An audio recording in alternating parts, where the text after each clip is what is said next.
Bonjour à tous, je suis Gilles Mansillon, je voulais vous souhaiter une excellente journée. Je suis guidé à venir partager un moment à parler dans cette vidéo, bien que bon, je considère qu'il y a beaucoup plus à découvrir dans le silence que dans la parole. Étant guidé à venir ici, je vais tirer quelques cartes pour faire une guidance pour la journée. Passé, présent, futur, hein, on va voir avec des cartes des archanges. C'est-à-dire que, en gros, le futur n'a rien à voir avec le passé. Il faut vraiment comprendre ça parce que le passé, ici, on a le 5 de Raphaël. Chaque chose a sa raison d'être. Laissez vos regrets de côté et concentrez-vous sur les chances d'accéder au bonheur qui s'offre à vous. Cherchez du réconfort. Alors le 5 de Raphaël, généralement, c'est le 5 de coupe, et donc ça représente des choses qui ont besoin d'être dépassées. Et là, actuellement, c'est le 3 de Michael, c'est ce qui correspond aussi à l'amertume. Rompre avec le passé, sortir grandi de la situation que vous vivez aujourd'hui. Le temps finit toujours par guérir les blessures les plus profondes. Donc ici, voilà, il lui offre du réconfort. Et ce qui arrive, c'est assez paradoxal dans le futur, c'est la carte opposée, c'est la joie. C'est le 6 de Raphaël, qui est le 6 de coupe, qui est la carte de la joie, du bonheur. Laissez surgir l'enfant qui est en vous. Nouveaux amis ou relations anciennes retrouvées. Enfant ou enfance. Donc c'est vraiment une carte de célébration et de joie qui arrive. Ce que l'on travaille actuellement, c'est le chevalier d'Ariel. Alors, le chevalier d'Ariel, c'est le chevalier de denier. C'est traditionnellement le progrès très lent et progressif. C'est-à-dire les choses avancent, mais avancent progressivement. Digne de confiance, compréhensif, dévoué, drôle. Vous avez tant à faire. Définissez un programme très détaillé. Une personne gentille veille sur vous. C'est sûr qu'il y a tellement de choses, c'est bien de s'organiser, parce qu'on a besoin d'avoir un programme détaillé, tout en laissant la place à l'improvisation, à tout ce qui est inattendu. Et l'aboutissant de cette recherche, c'est le 6 d'Ariel, qui est une carte merveilleuse, qui dit « Vos besoins matériels sont comblés de manière inattendue, comme par magie, marque de gentillesse, donner et recevoir avec gratitude et reconnaissance. » Donc voilà, c'est l'aboutissant du procédé sur lequel on travaille aujourd'hui. Voilà, j'espère que ce message aura été intéressant pour vous.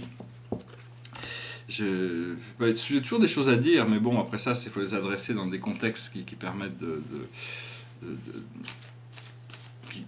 enfin bon, après ça on verra quand ce sera le moment, parce que en réalité la vie, moi la manière dont je perçois les choses, c'est que la vie est infiniment parfaite, telle qu'elle est, avec toutes ses imperfections, elle est parfaite. Et à chaque fois qu'on doit faire un changement, c'est un petit peu, ça demande beaucoup de bousculer les choses, mais les changements viennent par nécessité. Au fur et à mesure que la lumière se réveille, on avance vers des niveaux d'intégration, surtout au niveau de la société. On va vers des transformations énormes qui se préparent en société pour permettre de rétablir l'équilibre entre les besoins écologiques, la planète et les besoins des populations. Donc on va tirer 4 cartes par rapport aux Akash. Alors la plus haute sagesse, c'est comprendre l'emprisonnement et l'esclavage. Il faut se libérer de toutes ces formes d'emprisonnement et d'esclavage. Tout le système, on a été... La lune nous garde emprisonnés des émotions, ces émotions nous gardent à un niveau émotionnel qui nous conditionne à rester dans cet enfermement orwellien, disons, qui représente un aspect de la société contemporaine. Donc il faut vraiment s'en délivrer, parce qu'on a été aussi... par le passé persécuté, enfermé.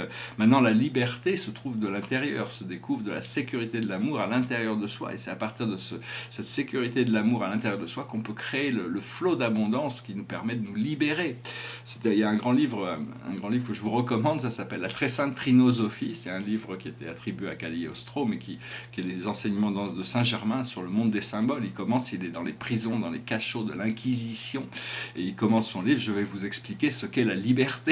Et donc c'est très, très très drôle en plus, enfin c'est très drôle, c'est très profond.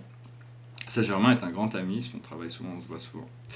C'est un maître ascensionné qui travaille très activement pour des plans sur Terre. On a un projet ensemble, on va voir comment ça va se dérouler. Alors bon, une fois qu'on fait face à cet emprisonnement, cet esclavage, on doit comprendre l'idée de la séparation, de l'orphelin, la séparation de cette source qui est impensable. C'est séparé de l'amour de Dieu, mais comment on a pu penser ça?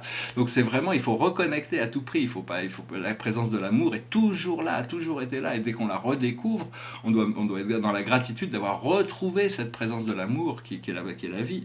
Et à ce moment-là, on rentre dans un procédé qui nous Ici, c'est le moine ou la nonne, donc c'est des choses qui doivent être gérées, c'est de savoir exactement qu'est-ce que l'on veut dans la vie. Bon, des fois, l'abnégation, le principe d'abnégation, pas seulement au niveau de la sexualité, des fois, faire du vide dans notre vie, ça nous permet de nous concentrer sur le vide, sur nous-mêmes, sur des choses essentielles. Et donc, c'est bien d'avoir c'est un peu comme la carte de l'ermite, hein, moi je la lis ici comme ça. Par contre, bon, si on avait fait si on est dans l'abnégation alors qu'il y a des relations romantiques qui s'ouvrent à nous, qui peuvent nous apporter des choses essentielles, il ne faut pas non plus se priver. Donc il faut déconnecter cette idée Enfin, l'idée c'est une idée ésotérique pourquoi les moines bouddhistes renoncent à la sexualité. C'est pourquoi le Bouddha a renoncé à la sexualité terrestre. Il n'a pas renoncé à la sexualité, il a renoncé à une forme de sexualité terrestre pour arriver à la développer plus à l'intérieur de lui, à travers l'union du corps astral et de l'âme. Il arrive dans un état complètement orgasmique, éternel, et donc il profite de la sexualité des milliers et des milliers de fois plus. Mais enfin, les êtres humains ne sont pas encore au point de pouvoir, pour tous, maturité émotionnelle pour renoncer au plaisir du monde terrestre et pour arriver à se tourner vers cette rencontre à l'intérieur. Et donc il faut avoir un équilibre, mais il faut continuer à développer son principe interne tout en continuant à chercher quand même des relations harmonieuses dans le monde extérieur. Ça peut être des relations de couple, ça peut être des relations, toutes sortes de relations. Ça dépend de notre âme, ça dépend de ce que l'on ressent à l'intérieur.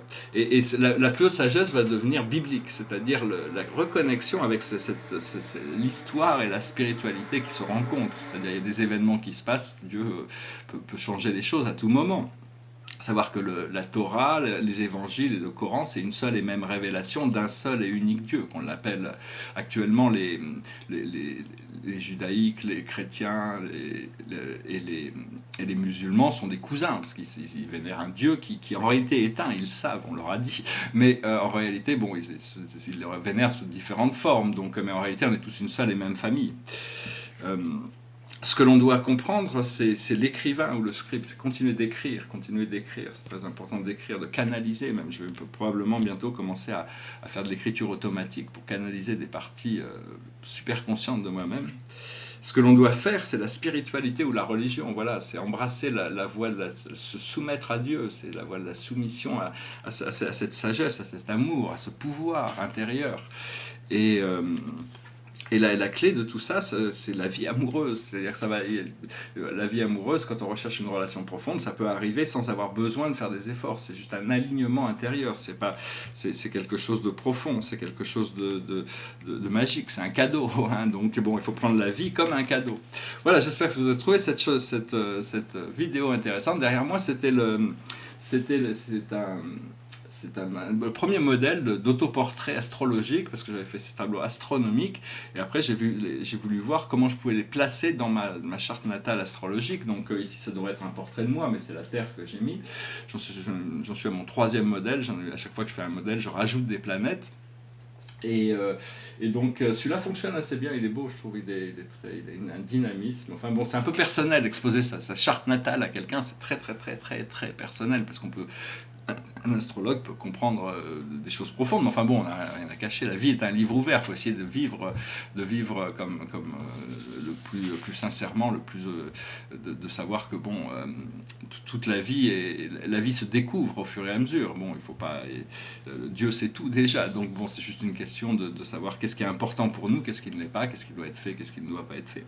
Voilà, je vais finir avec une chanson, c'est juste le début d'une chanson. C'est une chanson. Goes like this. Amazing grace, how sweet the sound that saved a wretch like me. I once was lost, but now